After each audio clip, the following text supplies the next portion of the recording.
Perkenalkan, nama saya Putri Amalia dengan NIM 121121063. Saya dari HKI 5A.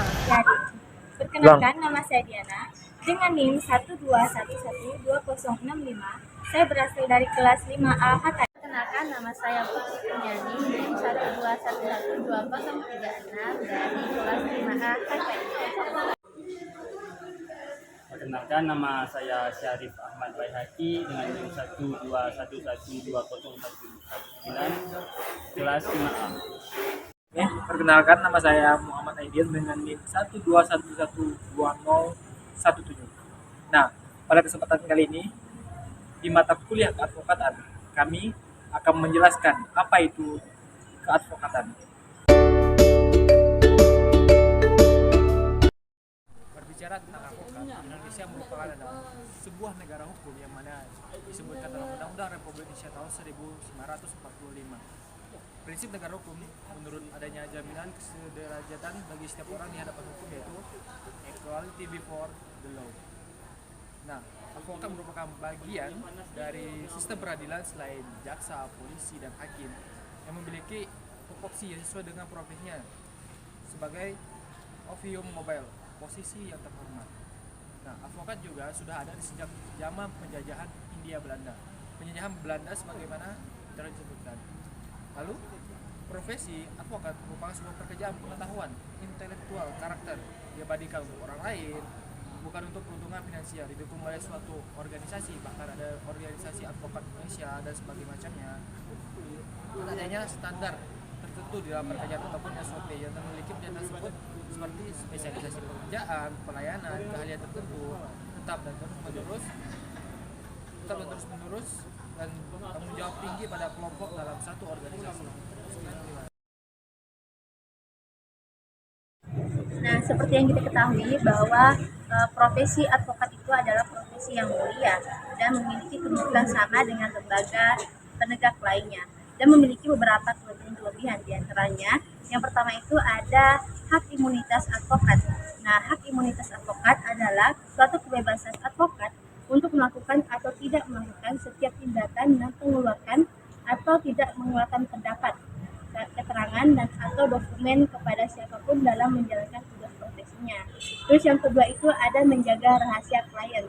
Nah, menjaga rahasia klien ini adalah tradisi paling tua dari hubungan antara klien dengan advokat sejak zaman Romawi kuno. Dan yang ketiga itu ada larangan iklan advokat. Nah, seperti yang kita ketahui tadi bahwa advokat bukan trading apalagi sebagai profesi yang mulia, sehingga tidak etis advokat beriklan dan ini menjadi stigma di dunia advokat. Namun dalam perkembangannya kemudian dalam batas tertentu iklan advokat dimungkinkan dengan etik tertentu, misalnya iklan yang yellow pages di buku lawyer, ucapan selamat perkawinan, pembukaan kantor, pembukaan bisnis, kartu nama, dan pemberian profil firman dan sebagainya. Terus yang keempat itu ada kepentingan berbeda atau conflict of interest. Dan yang kelima itu ada malpraktek profesi advokat. Nah, di setiap tindakan advokat yang secara sengaja atau kelalaian telah memberikan jasa hukum kepada kliennya di bawah standar profesinya atau diberikan dengan melanggar kewajiban kontrak pemberian jasa hukum yang berlaku atau tindakan yang masuk dalam kategori perbuatan melawan hukum. Nah, ini berada dalam pasal 1365 KUH Perdata.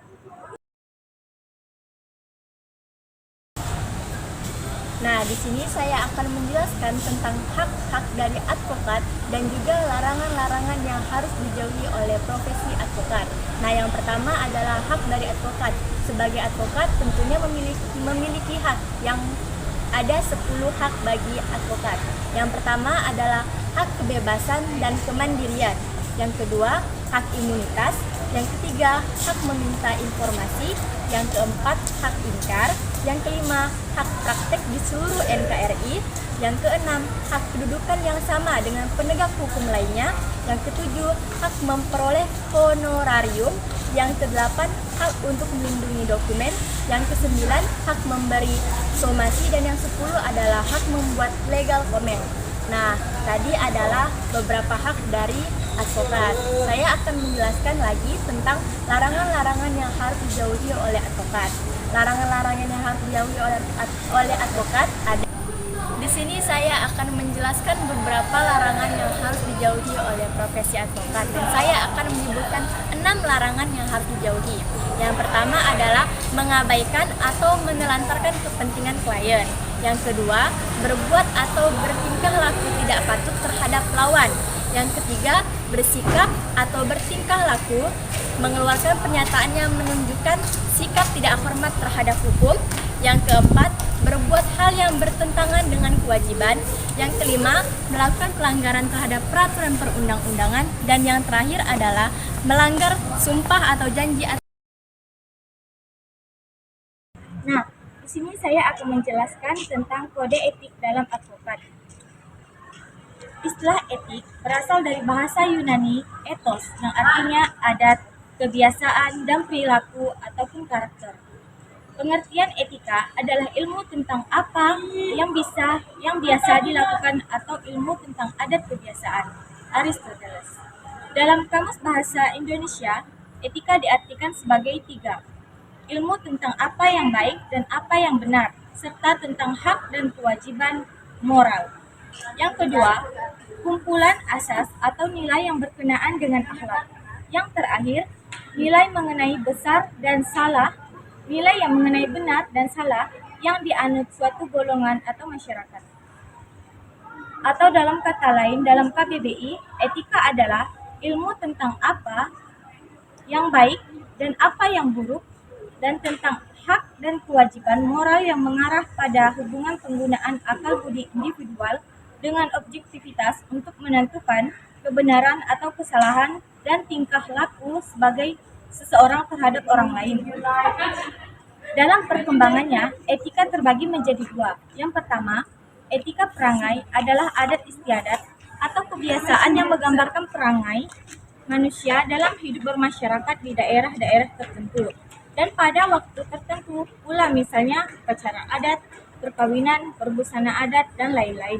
Nah, yang terakhir, etika moral adalah berkenaan dengan kebiasaan berperilaku baik dan benar berdasarkan kodrat manusia, dan jika dilanggar, maka timbul kejahatan karena etika moral terwujud dari suatu hati nurani manusia, misalnya berbuat atau berkata jujur, menghargai orang lain, dan lain-lain.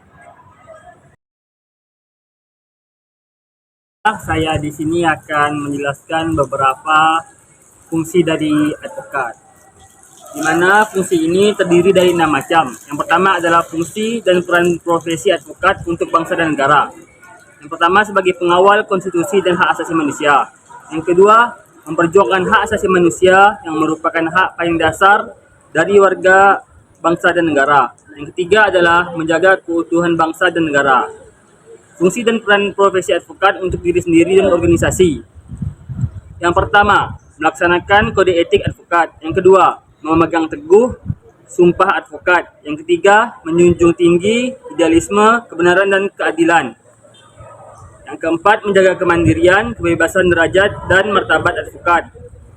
Yang kelima, meningkatkan mutu pelayanan. Yang keenam, menjaga persatuan dan kesatuan advokat. Fungsi dan peran profesi advokat bagi masyarakat. Memberikan pelayanan hukum kepada masyarakat. Yang kedua adalah membantu menyelesaikan persoalan yang terjadi di masyarakat. Yang ketiga adalah memberikan bantuan hukum kepada masyarakat. Yang keempat, membela kepentingan klien dan mewakili klien di muka pengadilan. Dan yang terakhir, meningkatkan mutu pelayanan. Kemudian, fungsi dan peran advokat dalam perkembangan hukum. Yang pertama, menemukan hukum. Jadi bukan hanya tugas hakim belaka melalui pengadilan dalil-dalil hukum dan dalam beracara pengadilan. Yang kedua, melakukan penelitian hukum yang bermanfaat bagi pengembangan hukum. Yang ketiga, mengembangkan pengetahuan dan ide-ide hukum yang bermanfaat bagi pengembangan hukum melalui tulisan, penerbitan jurnal hukum, seminar, diskusi, atau menjadi dosen tetap atau tidak tetap. Kemudian fungsi dan peran advokat ditinjau dari segi kepentingan tersangka. Untuk kepentingan tersangka, fungsi dari advokat adalah membela dan menampingi hak-hak tersangka dalam menjalani keseluruh tahapan sistem peradilan hukum pidana. Dan yang terakhir, fungsi dan peran advokat ditinjau dari segi kepentingan pemeriksaan. Adalah untuk kepentingan pemeriksaan, pengacara berfungsi melakukan pendekatan-pendekatan terhadap tersangka atau terdakwa guna mengungkap keadaan yang sebenarnya dalam mencari kebenaran. Oke, sekian penjelasan dari saya.